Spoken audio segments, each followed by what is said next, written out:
I'm Dr. Paul Alexander, and what an honor and privilege to be working and speaking on Mr. Gene Valentino's Grassroots Truthcast. America is the greatest nation on earth and worth saving. And I would like you to support Gene Valentino. Thank you very much. Hope to see you again. Hi folks, Kent Emmons here, founder and CEO of Crave News. There's a big market for a news network that targets a younger audience by serving up real news in a way that's raw, edgy, and unfiltered. Crave News is about to launch, and this is your opportunity to become a founding shareholder. Get ready to write down this number, and I'll text you a link to more information. Become a founding shareholder in Crave News and own a piece of the next generation of news. Call 615-819-5535. Crave News, real news, no BS. In just a bit, just teasing here, guys, but first we're going to start in DC, where the order to deploy the National Guard has been extended through December as the president continues his mission to clean up the Capitol. Yeah, for more on this, let's bring in White House and Washington reporter for Politico, Mr. Daniel Lippman, as well as GOP strategist and host of Grassroots Truthcast, my friend Gene Valentino. Welcome, gentlemen. Good morning. Good morning. We're also joined this morning by our special guest, New York City trial attorney Nicole Bernicki, and Middle East expert and senior counsel at the Lawfare Project, Mr. Gerard Filitti. But Daniel, I'm going to start with you now. The order is now extended. Now, me and you, we spend a lot of time, obviously, in D.C., but I want to get your reaction to how you think this has gone so far and how you expect this mission to continue. Well, it's getting challenged in court, as you mentioned, and Trump lost that California case when he sent the National Guard there. And so you don't want to have the National Guard used as a political weapon.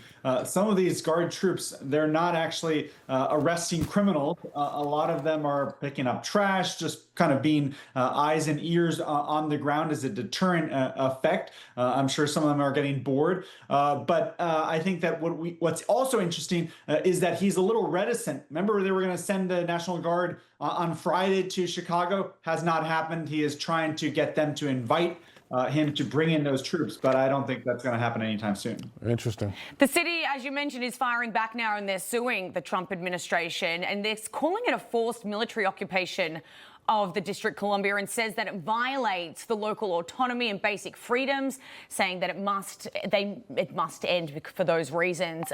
Nicole, the murder and crime rates have dropped to virtually zero.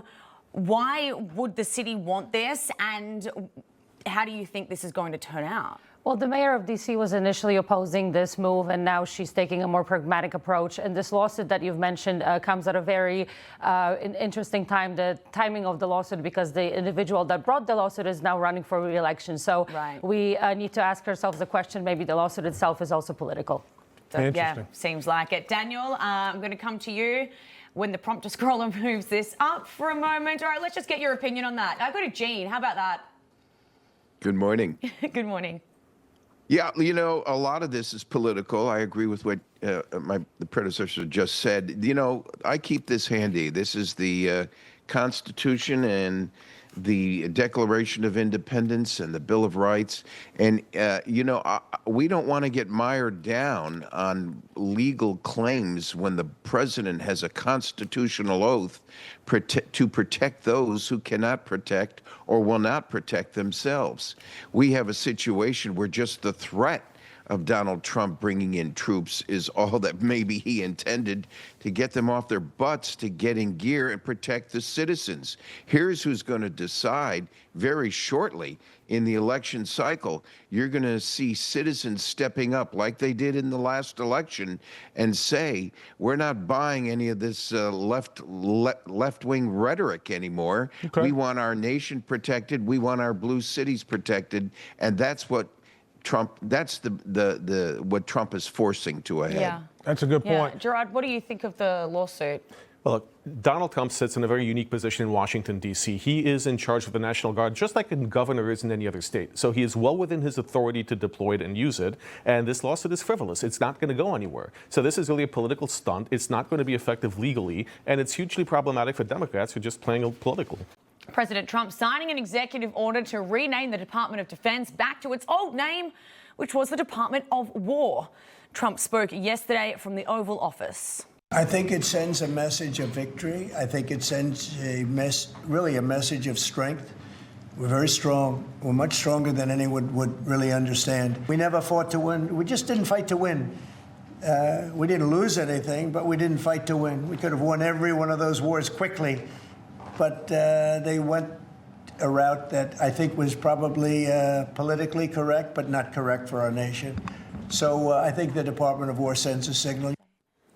Yeah, for more on this story, let's bring in White House and Washington reporter for Politico, Daniel Lippman, as well as GOP strategist and host of the Grassroots Truthcast, Gene Valentino. And we're also joined all morning by our special guest, New York City trial attorney Nicole Bernicki, and Middle East expert and senior counsel at the Lawfare Project, Gerard Filitti. So I'm going to start with you, Gene. What's your reaction to this name change to the Department of War, and what's really behind this move by the president? Well, I think this was inspired by Pete Hegseth, and I think it is all culminated to the fact that the defenses of our nation are more than defenses. We're going to be forthright, and we're going to be deliberate in our approach in protecting not only America, but the rest of the world and our allies. It goes back to 1789, just months after the Constitution went into effect, and it's the oldest, longest-standing department or agency in government. We're doing nothing but returning it to its original intent, and I'm proud Pete Hegseth has caught the president's ear to do it. Daniel, what do you make of all these changes that we're seeing from the president? We've got the Department of War now, Gulf of America, gold finishes in the Oval Office now. There is a lot of work that is going into, the image of America. Is it working? And what is the desired effect here? Remember the ballroom that he is building with private money. And so this is someone who is much more confident this term than the last term. It's also someone who kind of considers the optics of everything. When you're a New York City magnate who was on TV for many years, and he used to call in his own tips to Page 6, he is someone who really cares about image and reputation. It is kind of ironic because it would cost billions of dollars to change the Department of Defense to Department of War. And this is a president who wants to get the Nobel Peace Prize. He talks about it every other week, it seems. And so it's a little in contrast to that aim when he is changing DOD to Department of War. Yeah, so we do know this week that RFK Jr. testified before the Senate on Thursday over the recent shakeups at the CDC. Take a listen on how that went. All over the United States of America who deserve so much better than your leadership. Pharmacy the question is everyone who wants it. That was your promise. I know I didn't. I never. And you were sitting as Secretary of Health and Human Services? How can you be that ignorant? You're interrupting me. And, sir, you're a charlatan. That's what you are. I'm telling you, the American Heart Association has been co-opted by the food Everybody industry. but you, Senator. Everybody is corrupt but you.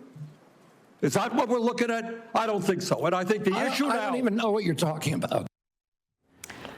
So it's almost like that Parliament. Was stressful. It's like we've turned I was just about to say, were we just watching British Parliament or Australian Parliament there? It's interesting. But, Gene, what's your reaction to the way this played out in the Senate? Well, it's outrageous. These people you saw attacking Kennedy just now clearly show a predisposition.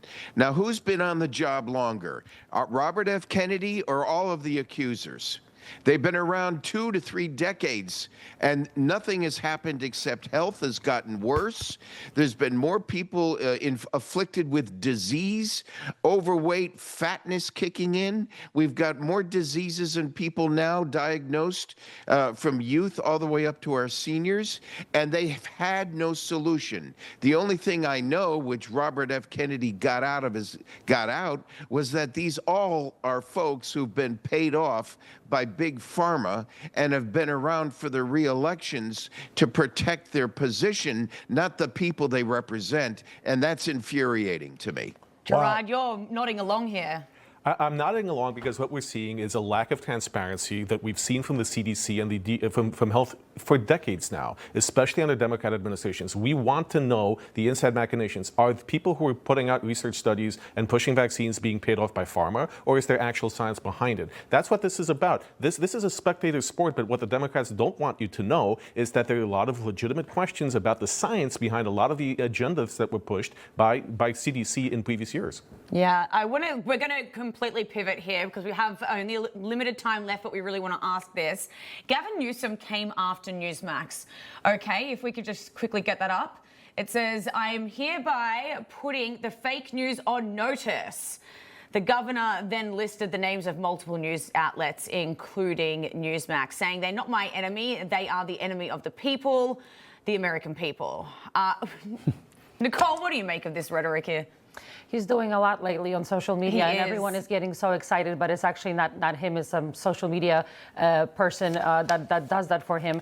So I think it's just a strategy to, address Trump in Trump's style of posting on social media, but there's very little merit to it. It's just red herrings after red herring. Absolutely. Just attention seeking, you might say. Yeah, I mean, it's as if he doesn't have anything else to do in the state of California because everything's going so well there. Right. It's amazing. Exactly. Yeah. All right, we are going to let you guys go. Thank you very much for joining us today, Daniel Lippman and Jean Valentino. We always appreciate having you on the show. Hi folks, Kent Emmons here, founder and CEO of Crave News. There's a big market for a news network that targets a younger audience by serving up real news in a way that's raw, edgy, and unfiltered. Crave News is about to launch, and this is your opportunity to become a founding shareholder. Get ready to write down this number, and I'll text you a link to more information. Become a founding shareholder in Crave News and own a piece of the next generation of news. Call 615-819-5535. Crave News, real news, no BS.